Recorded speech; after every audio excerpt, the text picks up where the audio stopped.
Is a severe and chronic mental health disorder जिसमें अपने thinking, emotions, feeling, behaviour और cognition पर असर पड़ता है। स्किज़ोफ्रेनिया एक थॉट डिसऑर्डर है। फॉर एग्जांपल, अपनी बेसिक साइकोलॉजी वर्क करती है थॉट, इमोशन और बिहेवियर पर। एग्जाम्पल लेके, जैसे आपका विचार आया कि आज हमें कहीं बाहर होटल में खाना खाना चाहिए या कहीं मूवी देखने का प्लान है, वैसे आपका इमोशंस रहेगा, you will be happy, cheerful. वैसे आपका बिहेवियर रहेगा, यू विल टेक लीव और ये अपने घर के काम जल्दी करोगे। वैसे स्किज़ोफ्रेनिक पेशेंट्स में उनको एक भ्रम, डाउट्स, विचार आते हैं कि कोई मेरे बारे में बात कर रहा है, कोई मेरे पीछे पड़ा है, किसी ने मुझे कंट्रोल किया है या कोई मेरे ऊपर ब्लैक मैजिक किया है। तो वैसे उसके इमोशंस रहते हैं, वो डरे डरे रहते हैं, सहमे सहमे रहते हैं, वो वैसे उनका बिहेवियर रहता है, वो चिड़चिड़ करते हैं। Studies and research shows that 1% of total world population is suffering from schizophrenia. इसमें male and female are equally affected.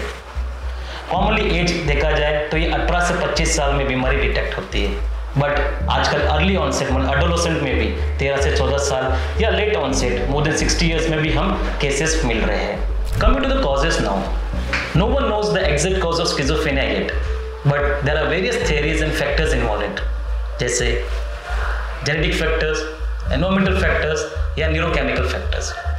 Genetic factor में देखा जाए तो ये बीमारी फैमिली में रन करती है। एनवायरमेंटल फैक्टर्स में जैसे complication during the delivery, neglected child, strict parenting, जब भी स्कूल में बुलिंग वगैरह होते हैं तभी, या सब्सटेंस अब्यूज, जैसे कोई नशा करता हो, गांजा, अल्कोहल या दारू लेता हो, या किसी में क्लस्टर नाम की पर्सनैलिटी ट्रेट्स रहते हैं, तो उनमें ये बीमारी ज़्यादा दिखती है।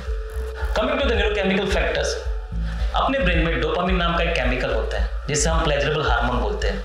ये केमिकल बढ़ने के कारण हमें भ्रम, डाउट्स और सस्पिशियस होते हैं। These are all risk factors contributing to the schizophrenia illness. अभी इसके साइन और सिम्टम्स क्या है? स्किज़ोफ्रेनिया के सिम्टम्स को 3 भाग में डिवाइड किया है। पहले पॉजिटिव सिम्टम्स, नेगेटिव सिम्टम्स और कॉग्निटिव सिम्टम्स। पॉजिटिव सिम्टम्स में डिल्यूजन्स, जिसे हम मराठी में संशय बोलते हैं, जैसे डाउट्स, भ्रम, ये फॉल्स फॉर्म फिक्स बिलीव है कि कोई मेरे बारे में बात कर रहा है, कोई मेरे पीछे पड़ा है, कोई मुझे ब्लैक मैजिक कर रहा है, और जितने बार भी हम उनको समझाते हैं बट वो स्टिल उनके दिमाग में फिक्स रहता है। Next is hallucination, most commonly auditory hallucinations, उनको आवाजें सुनाई देती है जो रियल में होती नहीं है। नेगेटिव सिम्टम्स की बात करें तो हमें 4 ए दिखते हैं। पहले अलोकिया, मतलब वो कम बात करते हैं। अपेथी, इनमें लैक ऑफ इमोशन रहता है, जैसे कोई भी फंक्शन हो तो उनका इमोशन एक्सप्रेशंस कम रहते हैं। Anhedonia, which is lack of pleasurable activities, जैसे पहले हमें बहुत अच्छा लगता था बाहर घूमने फिरने, बट ये सोशली विड्रॉन हो जाते हैं। और ओवुलेशन, इसमें मूवमेंट्स कम होती है, उनकी चंचलता कम रहती है, लैक ऑफ मोटिवेशन भी होता है। पॉजिटिव सिम्टम्स ये अपने मेडिकेशन ट्रीटमेंट स्टार्ट करने के बाद ठीक हो जाते हैं, बाद में ये नेगेटिव सिम्टम्स इलनेस में आते हैं। Coming to the cognitive symptoms, इन पेशेंट्स में प्रॉब्लम आती है अटेंशन में, कॉन्सेंट्रेशन में और मेमोरी में।